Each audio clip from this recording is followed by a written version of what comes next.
This is to clarify doubts. This is to give some gentle guidance.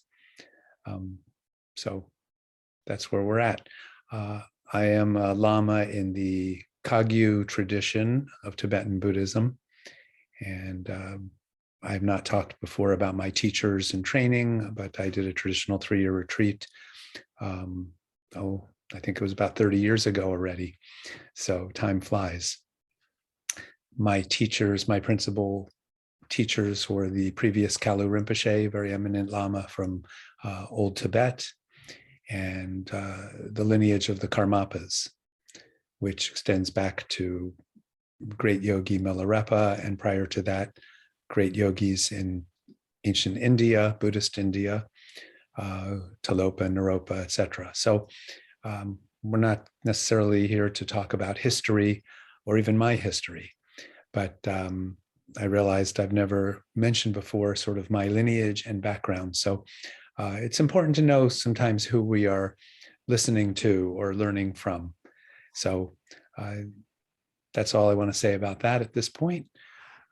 We have with us Tal tonight, who again is a beginning student and is very good with his beginner's mind and beginner's mind questions. So hopefully this will be helpful to you, the observer.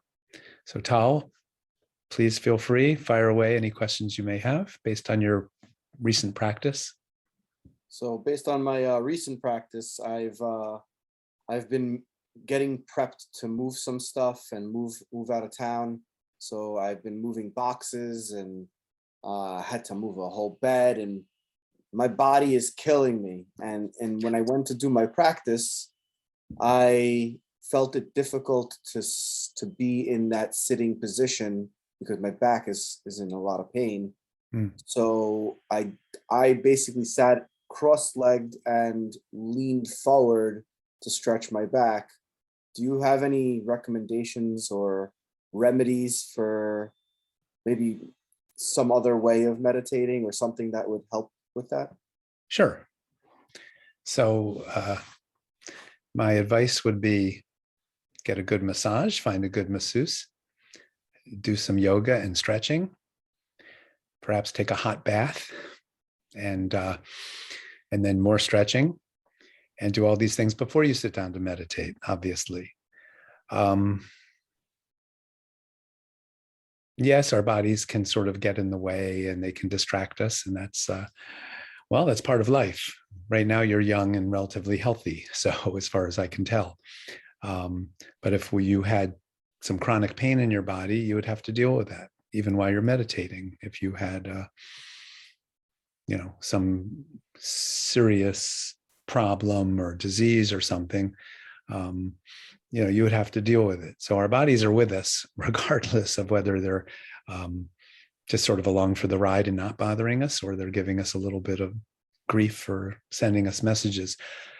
The point is, we ultimately have to learn how to meditate no matter what is going on around and within us. And that's all sort of food for thought, right? I mean, if it's a distracting thought or a thought of impatience with my body, or impatience with a condition we have, or a dissatisfaction or an uncomfortableness, those are sensations and they're thoughts. And again, what they really tell us is they are part of our life, and our thoughts are part of our life, and our relationships are part of our life, and our careers are part of our life, and our family is part of our life, and everything is part of our life. And of course, we want to divide things up and separate things out and accept certain things and push other things away. And that's normal. Obviously, that's just being a human being. As a meditator, these are opportunities as well as challenges, not what we necessarily want to hear. Easier said than done. However, it is sort of a reality. We cannot just have an ideal, and we're not going to ever have an ideal, perfect situation where everything is just perfect, because there's no real such thing as perfect. So there's a lot going on here, okay? And there's a lot with our minds and a lot with our lives. And we bring it all to our mat. We bring it all to meditation with us.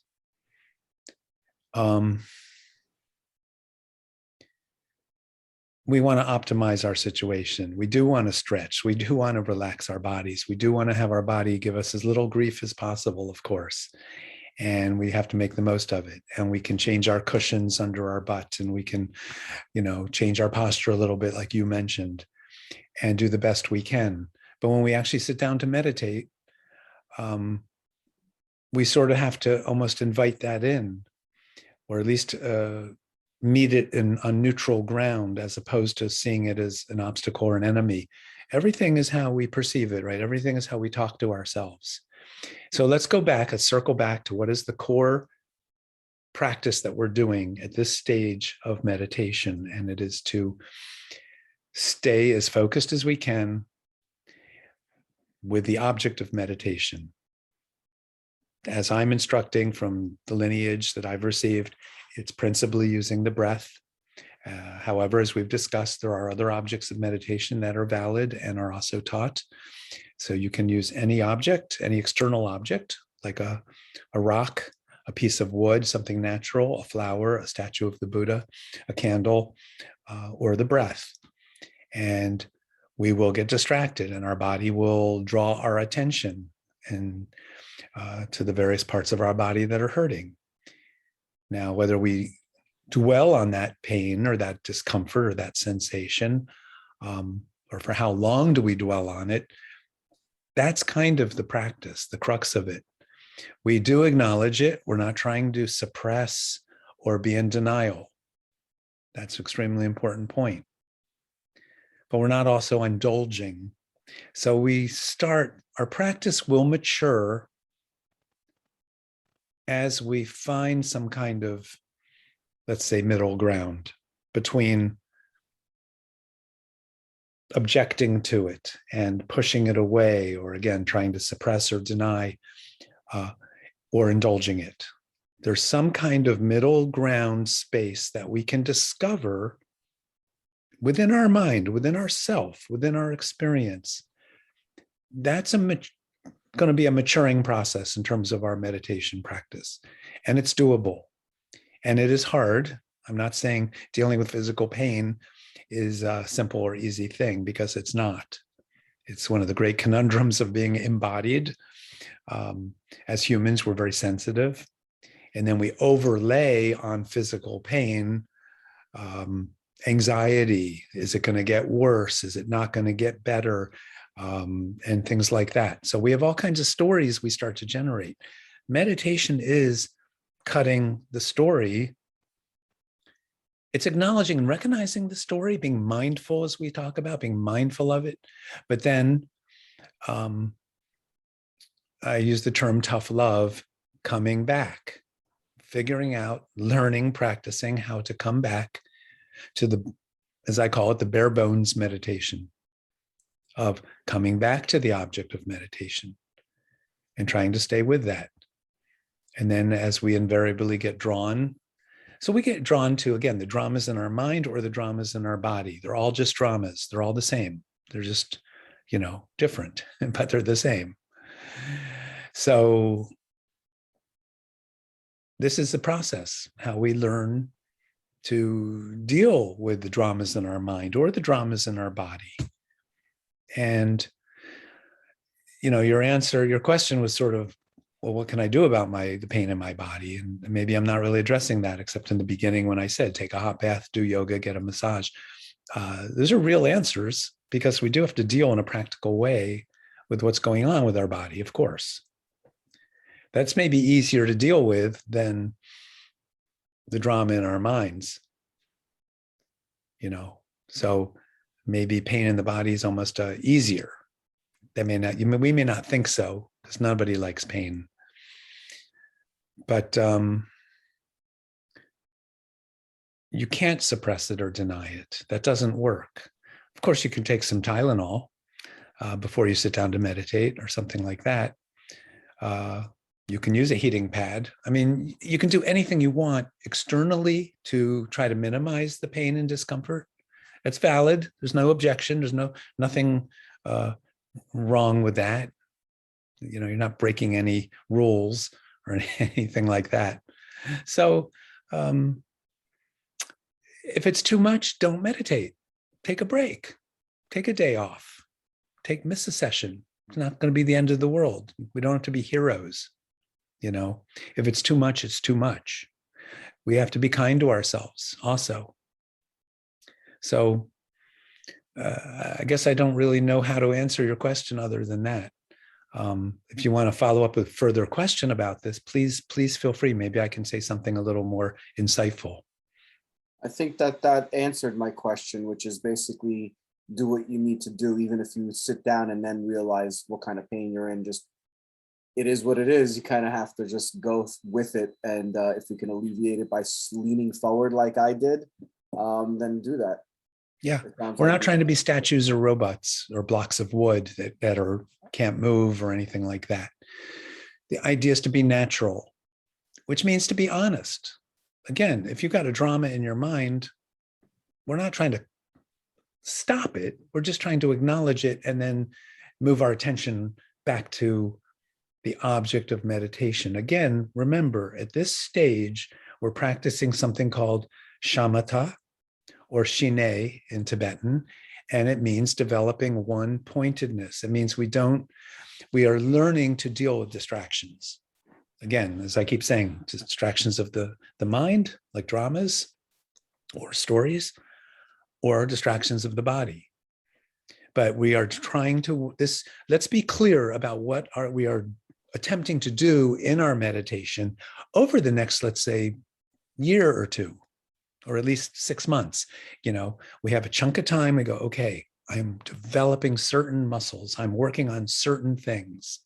And the certain thing we are working on as beginners is the ability to lessen the power of distractions to distract us. We are learning how to keep coming back to home base. That's what meditation is. I'm coming back to home base.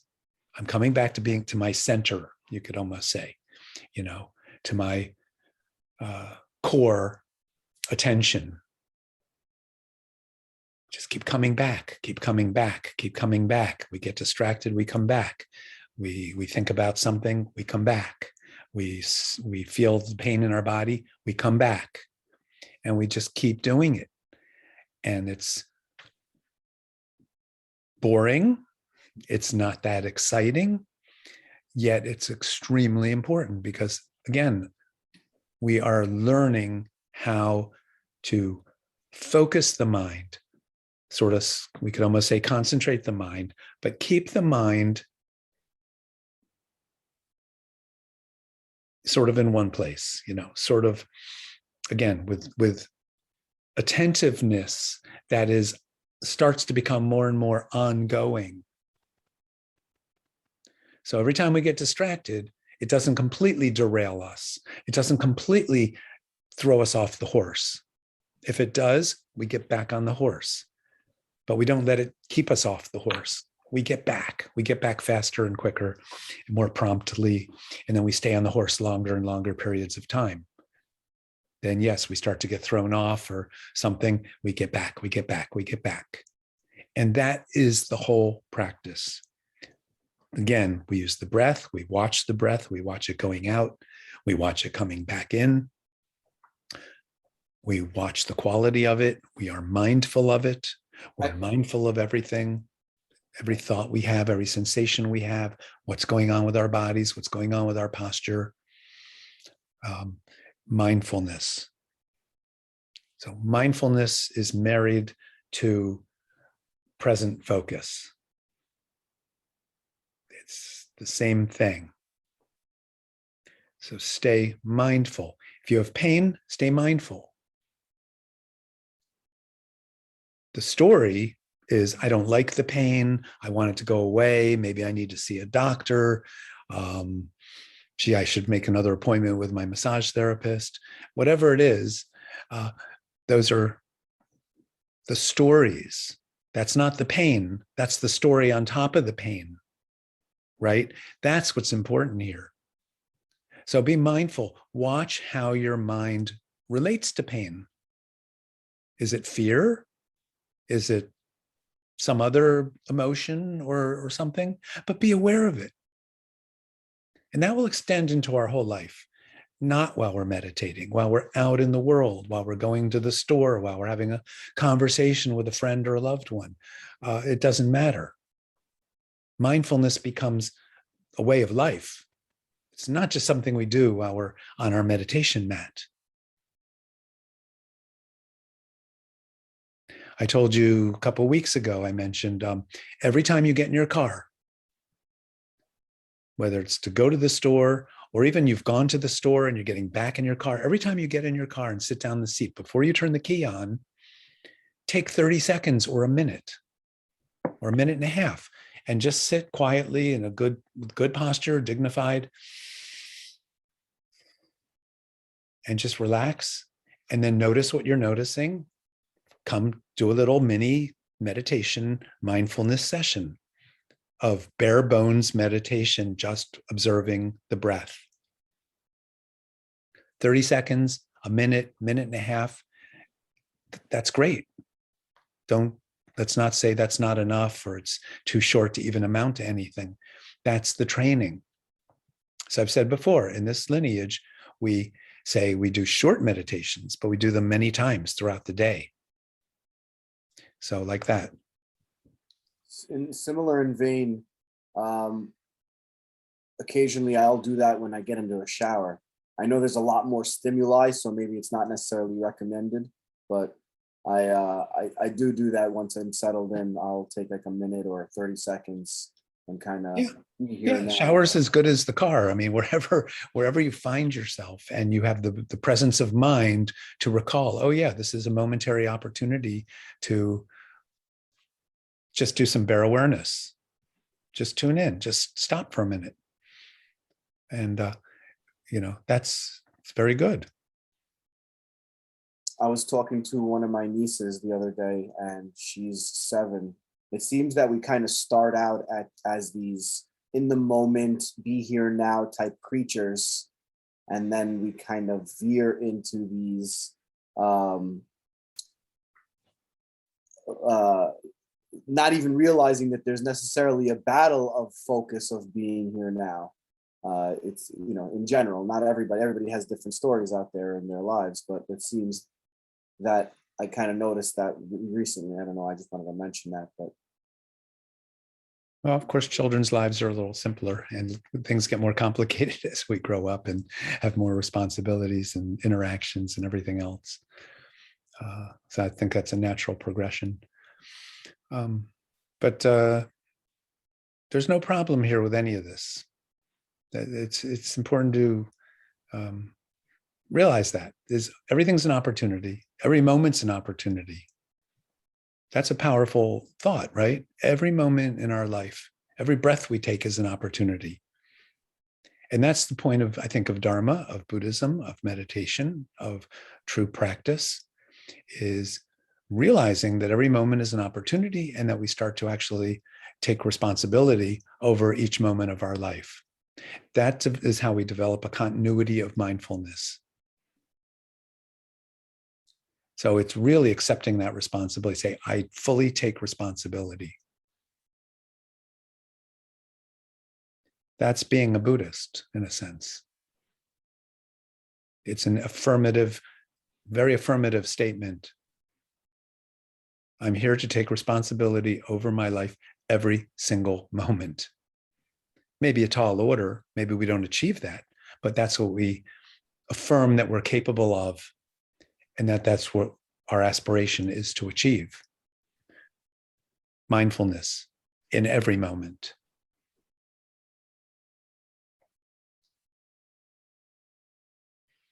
Okay, thank you. Thank you.